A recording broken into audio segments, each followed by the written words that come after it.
Part 1. You will hear a conversation between two students. The students are talking about a house they might rent.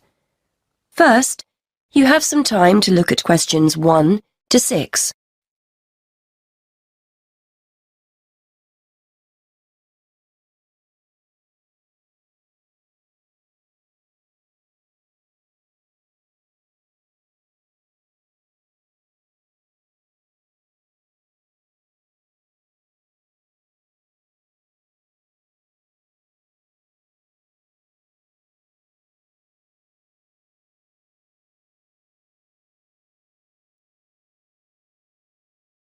Hi, Jason. So what's the house like? I hope it's as good as the advert made out. It's okay. I think I finally found something we'll both like at last. Brilliant. So what's it like? Well, it's within walking distance of uni. It's in a residential area. There aren't many students living there, but it's easy to get onto campus. And the city centre is only a bus ride away. Okay, that's a good start. But what's it like inside? To be honest, when I saw the advert, I didn't think it would be big enough for the three of us. The rent's not exactly cheap for the area. So come on, is it worth it? Well, it's got 3 bedrooms and a nice living room, so we'll all have our own space to work and somewhere to sit together. It's clean and there's no need to decorate. I'm sure your mum and dad would be happy with it, if that's anything to go by. Okay, that sounds promising. And the landlady was really nice. She's not one of those people with a lot of properties. In fact, this is the only one she has, so she really looks after it. Her daughter was a student and stayed there last year, apparently. Good. The advert said there's no garage, but I can park on the road outside. I checked, and there are no parking restrictions along that road. I know there are some shops in the neighbourhood, so we'll be okay for food and basic things. Yes, that's right. It's a nice house, and the kitchen's fine. I suppose it's not exactly modern, but it's clean and functional. All the things you need, washing machine, cooker. There's no garden, which is a shame, so nowhere to sit in the summer. But there's Wi-Fi, so all in all, I'm happy with it. Before you hear the rest of the conversation, you have some time to look at questions 7 to 10.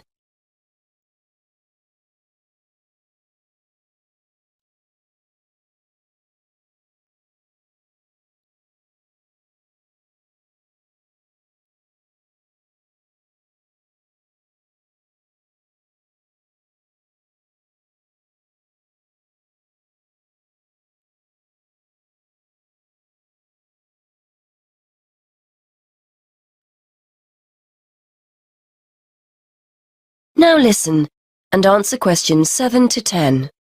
Right then, I think we've cracked it. I'd like to see it myself before we sign anything. I might pop along later to have a look.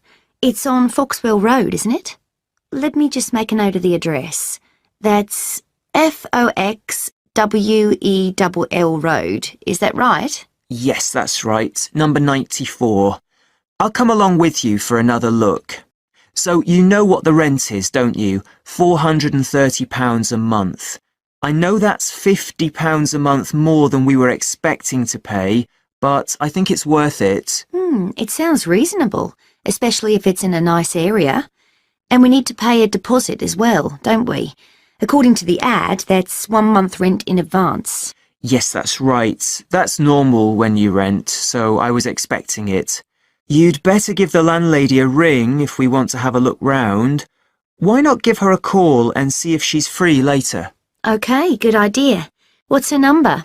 It's a mobile number, 01764 445 328. Right, I'll phone her now. Hopefully she'll be free and we can go over there this evening. That is the end of Part 1. You now have half a minute to check your answers.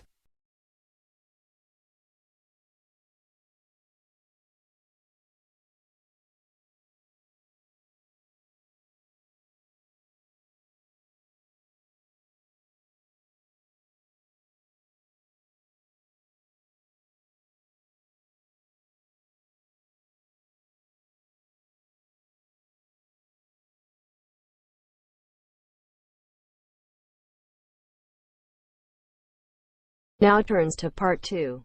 Part 2. You will hear a presenter on a radio phone-in show. The presenter is talking to a woman who was bitten by a poisonous spider. First, you have some time to look at questions 11 to 15.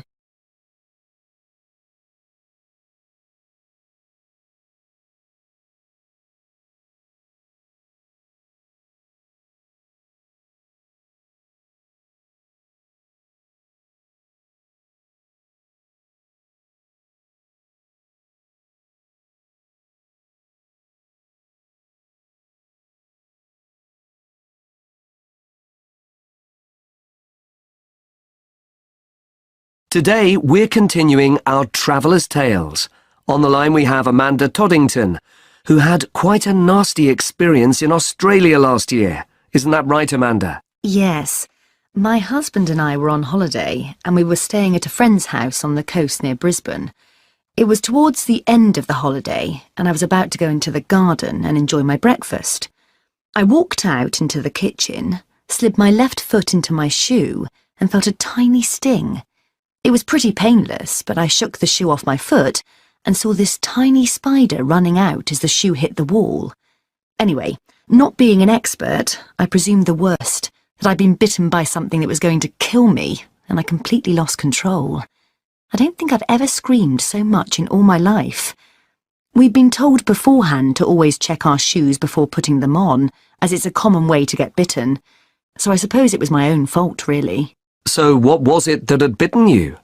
Tony, that's our Australian friend, he immediately asked me if I knew what had bitten me, and I pointed to the corner of the room where I'd last seen the spider. He picked up a jar and found the creature in the corner where the shoe had hit the floor. "It's a redback," he said, and he gently placed the jar over the spider.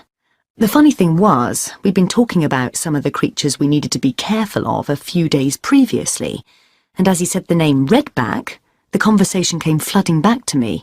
In particular, the fact that the bite can be extremely painful.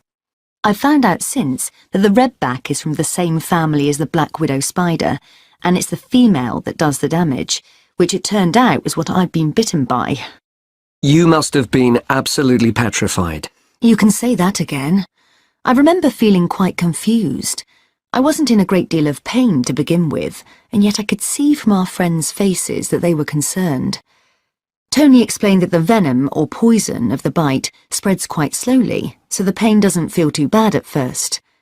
Gwen, Tony's wife, brought an ice pack, and Tony held it against the bite to make it less painful. Apparently, you're not supposed to put a bandage on the area, as this can make it hurt even more. Tony tried to put my mind at rest by explaining that this was quite a common bite, that the hospital would have an anti-venom, and that everything would be okay. But I was beginning to panic. We were flying back to the UK the next day, and I really didn't know what to do. Before you hear more of the radio show, you have some time to look at questions 16 to 20.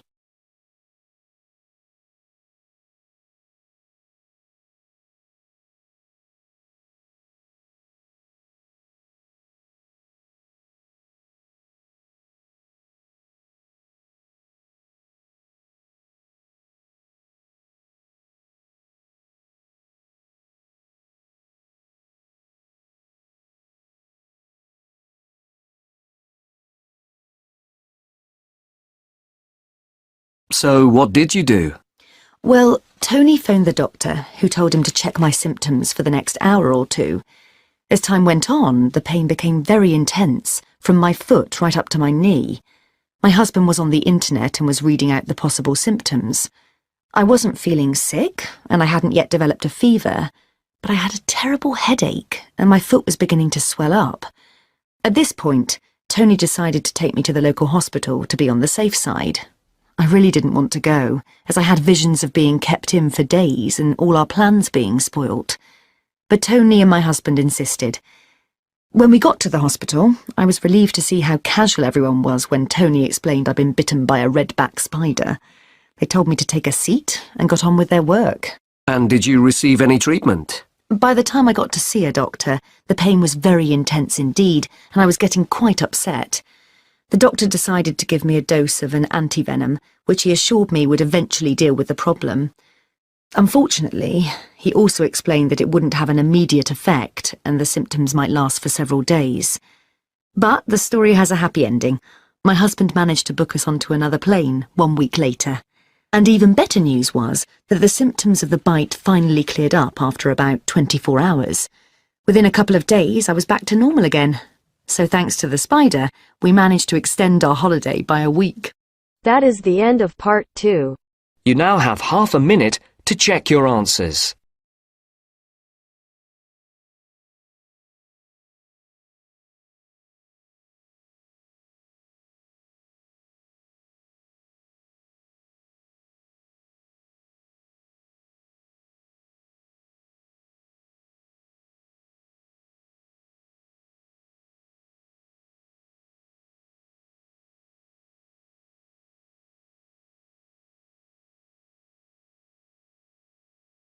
Now turns to part 3.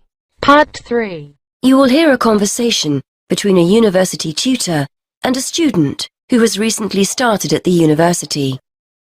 First, you have some time to look at questions 21 to 25.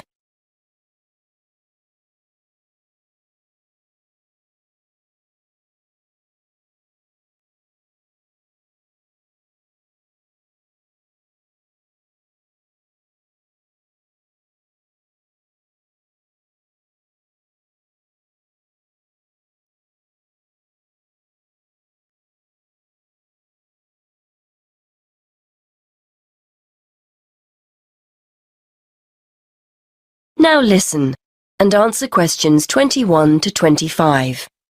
Anyway, as this is our first session, I'd just like to find out how you're settling in, how your Spanish course is going. Basically, anything you feel you need to talk about. I'm okay, I suppose. I'm settling into my studies, and I'm finding the course interesting. I've got a free day on Wednesday, which is good, and the lectures and tutorials on the other 4 days. Yeah, I'm getting into the swing of things. I'm just missing home a little, that's all. Okay. Well, if it makes you feel any better, I reckon half the students I speak with are a little homesick. It's only natural. Is this the first time you've lived away from home? Yes, I was thinking just this morning that I've never spent so long away from my friends and family before. I've been back home on one occasion since I started in September, but it's so expensive to get down to London by train that I can't go very often. Well, don't be too hard on yourself, Kevin. It's quite a lot to deal with at first, isn't it? Moving to a new city, being responsible for everything for the first time ever, shopping, cooking, etc. Then making new friends, and then there's your studies, of course, and getting organised. Are you living on campus or in town? On campus, in halls of residence. It's not as cheap as renting a room in a house, but I thought it would be a good way of meeting new students. We're all in and out of the kitchen during the day, so it's not difficult to socialise. Like you say, I'm just a bit homesick. I'm sure that you'll find things get better over the next few weeks. Everything's new for you at the moment and a little overwhelming. But you'll get into a routine and start to feel more settled. What about Freshers' Week? Did you sign up for anything? Yes, I've joined a couple of groups. There's the Film Society, and a tutor recommended the Spanish Society, so I've signed up for that too. I've volunteered to help out on their International Food Day, making snacks, that kind of thing, and I'm looking forward to getting to know other members. You said earlier you were finding your studies okay, so that's good as well. The main thing to remember is to try to be as organised as possible. You have so much more freedom to make your own decisions here, so it's important to structure your time to factor in time for studies. If you're on top of your work, you'll feel much more able to enjoy your free time. Before you hear the rest of the conversation, you have some time to look at questions 26 to 30.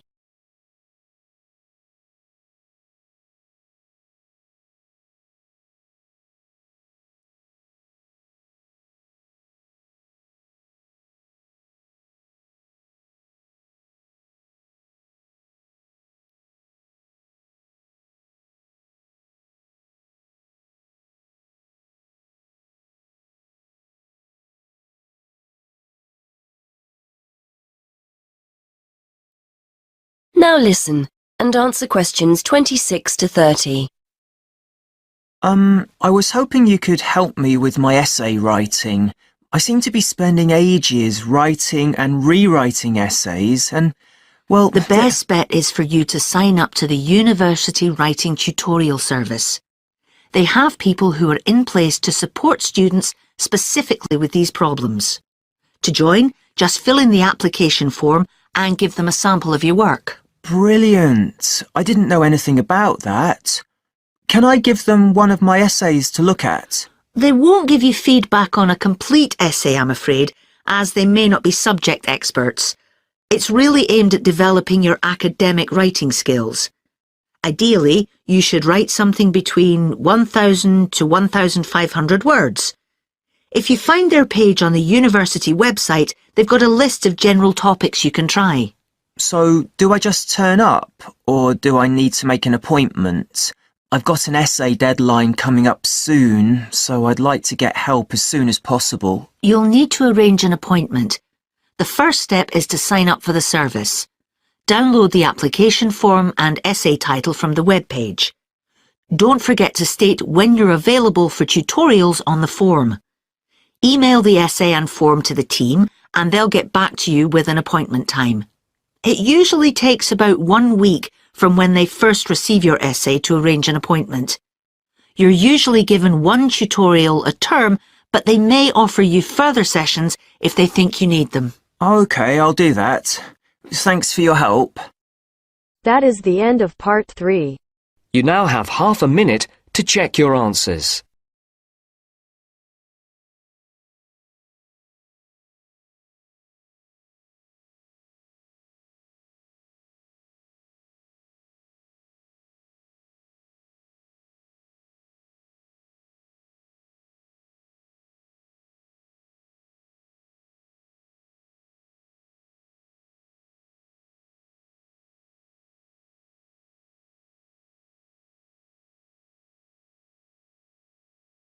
Now turns to part 4. Part 4. You are going to hear a lecturer giving a talk on a type of fundraising for business called crowdfunding. First, you have some time to look at questions 31 to 40.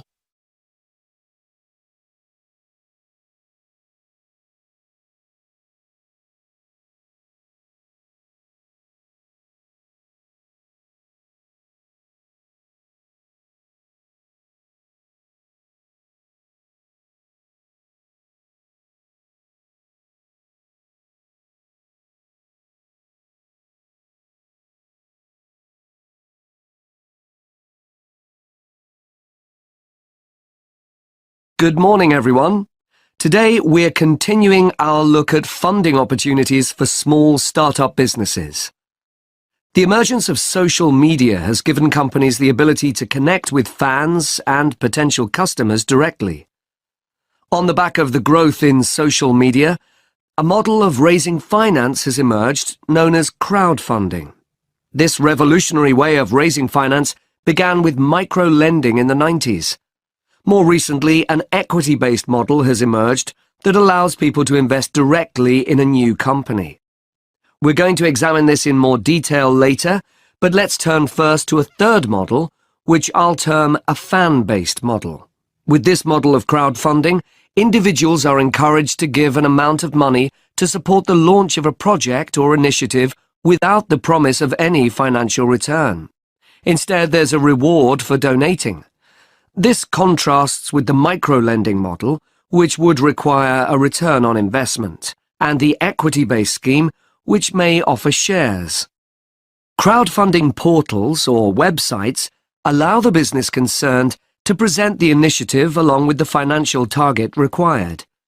There's a fixed time limit for fundraising, and if the target amount is reached, all donations are paid to the company or individual. Whether it's an author planning to write a new book, an independent film company looking to make a new film, or a technology company with an idea for an app, the person or company needing funding would turn to its fan base for support. This is managed through one of the many crowdfunding online portals that have emerged. Of course, a fan or supporter of a particular initiative is likely to give money anyway.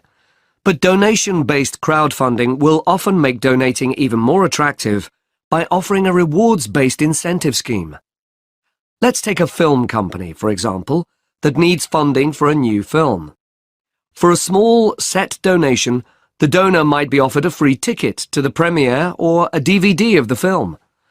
A larger set donation might be rewarded by the chance to attend a launch event when the film goes live.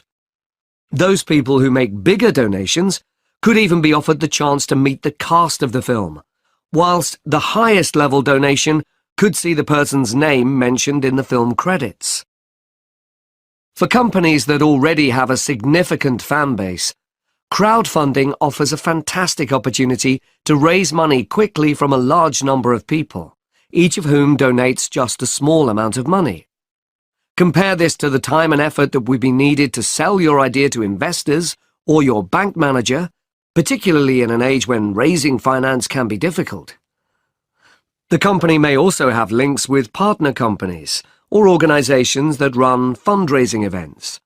In this case, you can significantly increase participation by working with these organizations to promote your crowdfunding project. Another significant advantage is that you can reach out to your fan base for feedback on the project while it's being developed, thus making the final product more appealing. Crowdfunding enables you to raise awareness of the product at an early stage, thus increasing the potential for sales. With so many people behind you, it can also act as a great incentive to get the best possible product out on time and on budget. However, there are disadvantages to bear in mind. The model can be described as all or nothing. If you don't reach the monetary target required in the agreed time, all promises of donations are cancelled and no money is paid, leaving you back at square one. Should this happen, or still worse, you receive the funding but are unable to come up with the product, not only will your fans end up disappointed, but the portal will record the fact that you failed to reach your target, or that the initiative failed. Fulfilling all the pledges that you've made to people can also be very time-consuming. For example, remembering to send out copies of books or free cinema tickets can sometimes be forgotten in the excitement and frenzy of launching your product. People sometimes forget to factor in the cost of rewards when calculating profit margins. But these can be significant. And finally, if you have a small fan base, for example, you're a new company or have a small social media footprint, raising awareness of your initiative will be challenging. These drawbacks aside, donation-based crowdfunding is a wonderful opportunity for individuals or small startups to raise funds for that exciting new project whilst reaching out and connecting to the people who are most likely to support and promote your work for you. That is the end of part 4. You now have half a minute to check your answers.